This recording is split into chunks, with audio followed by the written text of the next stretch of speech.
आपको बताइए कुंती कौन है? कुंती कौन है? इनका पूर्व का नाम है प्रथा। ध्यान से सुनना, इनका पूर्व का नाम है प्रथा। महाराज सूरसेन की पुत्री है, वसुदेव जी की बहन है। वसुदेव जी भी सूरसेन के पुत्र हैं। इनका नाम प्रथा था और वसुदेव आदि इनके सब भाई थे। आपको बताएं, एक महाराज कुंती भोज हुए हैं, उनके यहाँ कोई संतान नहीं थी और वह सूरसेन के बड़े परम मित्र थे।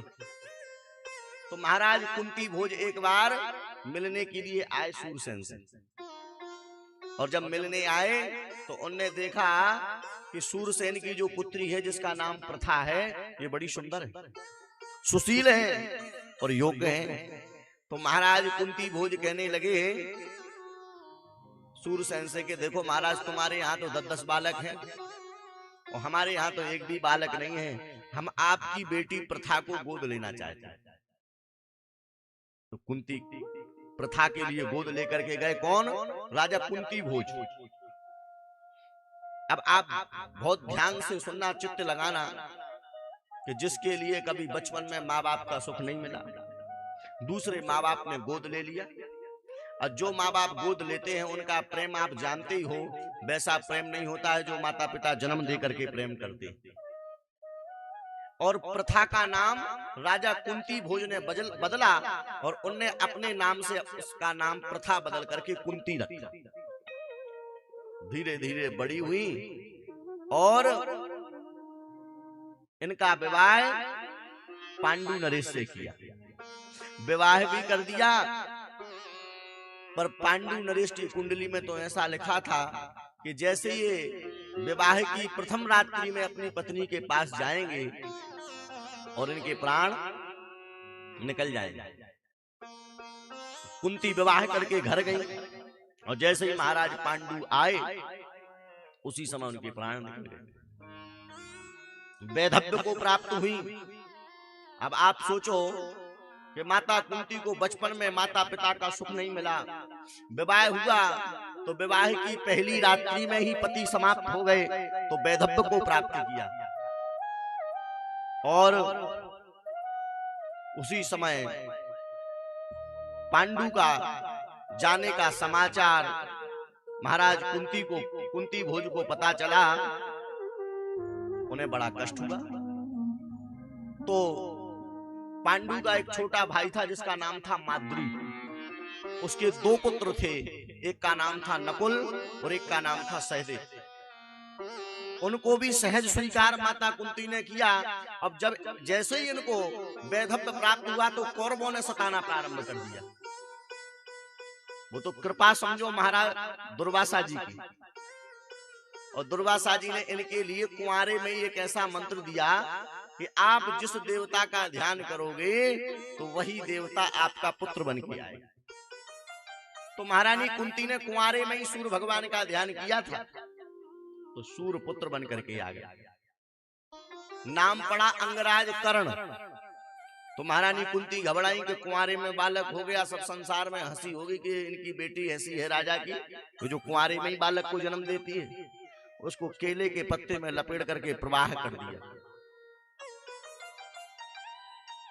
आज दुर्वासा जी के उन्हीं मंत्रों को कुंती ने याद किया और धर्म का आवाहन किया तो युधिष्ठिर हुए, वायु का आवाहन किया तो भीम उत्पन्न हुए, और इंद्र का आवाहन किया तो अर्जुन उत्पन्न हुए।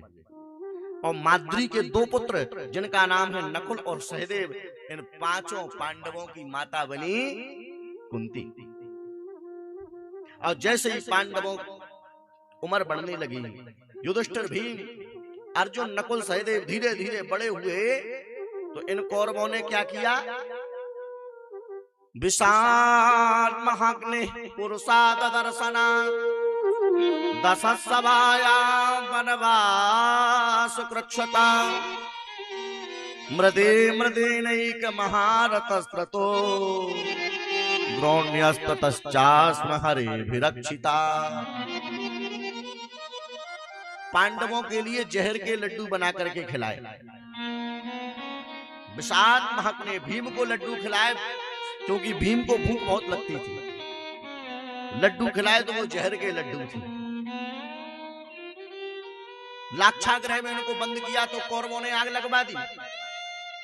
पुरुषार्थ दर्शनात्, जब ये कौरवों से सब कुछ हार गए, 1 वर्ष का अज्ञातवास मिला, तो हिडम्बादी राक्षसों के आक्रमण से भगवान ने बचाया।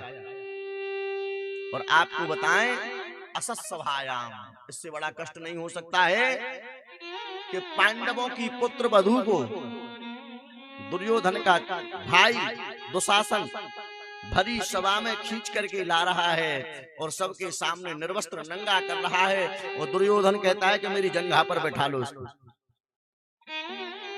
उस समय ना तो भीम कुछ बोल पा रहे हैं, ना अर्जुन कुछ बोल पा रहे हैं, ना युधिष्ठिर कुछ बोल पा रहे हैं। बड़े बड़े योद्धा भीषम पितामह बैठे हैं नीची निगाह करके। पर कृपा गोविंद की, श्री कृष्ण द्वारिका वासन देव देव जगतपते, और भगवान ने ऐसा चीर बढ़ाया, ऐसा चीर बढ़ाया कि नारी है कि साड़ी है कि साड़ी बीच की नारी है। दुशासन खींचता खींचता थक गया, पर भगवान ने वस्त्रावतार धारण कर लिया। आपको बताएं, ऐसे तो भगवान के 24 अवतार हैं, पर छोटे छोटे तो अनगिनत अवतार हैं भगवान के। भगवान वस्त्र बन करके आ गए। यशोदा जी ने रस्सी से बांधा तो भगवान रस्सी में ही अवतार लेकर के आ गए। छोटे छोटे अवतार भगवान के अनंत हैं। और आज माता कुंती कहती है कि प्रभु, अगर आप कुछ देना चाहते हो तो हमें एक ही चीज दो। क्या? विपदा संतुना सस्वत। ध्यान से सुनना, महारानी कुंती ने क्या मांगा भगवान से? विपदा संतुना सस्वत तत्र तत्र जगत गुरु भवतो दर्शनम यच्च ना पुनर्भव दर्शनम। हे प्रभु, हे गोविंद, हे द्वारकाधीश, अगर तुम मुझे कुछ देना चाहते हो तो केवल विपत्ति दो।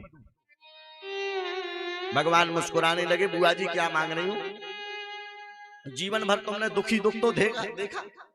बचपन में माँ बाप का त्याग, विवाह होते ही पति खत्म हो गए, छोटे छोटे बच्चों को पालना कठिन हो गया, और कौरवों ने इतना परेशान किया कि महाभारत तक हो गया। अरे बुआ जी, आज तो आपको सुख मांगने का समय आया है, सुख मांग ले। आप दुख मांग रही हैं। तो महारानी कुंती कहती हैं, प्रभु मैं आपको एक बात स्पष्ट करना चाहती हूँ कि जितना सुख मैंने प्राप्त किया है अपने जीवन में, उतना सुख मेरे भाभी भैया ने भी प्राप्त नहीं किया। कुंती के भैया भाभी का नाम है वसुदेव और देवकी। महारानी कुंती कहती हैं, जितना सुख मैंने प्राप्त किया, इतना सुख देवकी और हमारे भैया वसुदेव ने भी प्राप्त नहीं किया। क्यों? आपके जन्म के बाद तो आप सीधे नंदगाम आ गए, और आपके माता पिता जेल में रहे, आप उनको बचाने नहीं गए, पर आपने तो मेरी पग पग पर सहायता की। हमारे बच्चों को जहर का लड्डू खिलाया तो आप अमृत बन करके आ गए। लाक्षागृह की आग से आपने बचाया, और ये पांडव आज नष्ट हो जाते गोविंद, अगर आप ना होते। इतना बड़ा महाभारत आपने एक पल में इनके पक्ष में कर दिया। ऐसा सुख कौन देख सकता है? और जैसे ही आज हमारे पास सुख समय आया, क्योंकि दुख के बादल तो सब छट गए, और जैसे ही सुख का समय आया तो गोविंद आज आपने जाने की जिद कर ली कि अब हम द्वारिका वापस जाएंगे। हे श्याम सुंदर, ऐसा सुख हमें नहीं चाहिए जिस सुख में आप हमसे दूर हो जाओ। कि सुख के माथे सिल पड़े जो हरि हृदय से जाए, ऐसे सुख के माथे तो पत्थर पड़े। सिल जानते हो? पत्थर। सुख के माथे सिल पड़े जो हरि हृदय से जाए, ओ बलिहारी उस दुख की जो पल पल याद दिलाए। महारानी कुंती ने स्पष्ट कर दिया कि प्रभु ये मेरे जीवन का अनुभव है, जितनी याद आपकी दुख में आती है उतनी याद सुख में नहीं आती। जैसे ही जीवन में बहुत सारा दुख आता है तो प्रभु आपकी याद बहुत आती है। और आप ध्यान रखना, कोई कितना बड़ा ही अधर्मी हो, कितना बड़ा ही विधर्मी हो, जब वह संकट की घड़ी में पहुंचता है तो उसे एक ना एक बार परमात्मा का स्मरण जरूर होता है। दुख में सुमिरन सब करें और सुख में करे न कोई, और जो सुख में सुमिरन करे दुख का एक होई। इसलिए श्याम सुंदर हमें और कुछ नहीं चाहिए, हमें आप केवल विपत्ति दो। भगवान मुस्कुरा करके कहने लगे, समझ गए हम बुआ जी, आप चाहती हो कि हम द्वारिका न जाएं, हम यहीं रहें। बोले हाँ प्रभु, हम यही कहना चाहते हैं कि आप यहां से छोड़ करके कहीं और ना जाएं। इतने में भगवान को भीष्म पितामह की याद आ गई। भीष्म पितामह ने कहा पांडवों से कि जल्दी से चलो हमारे साथ।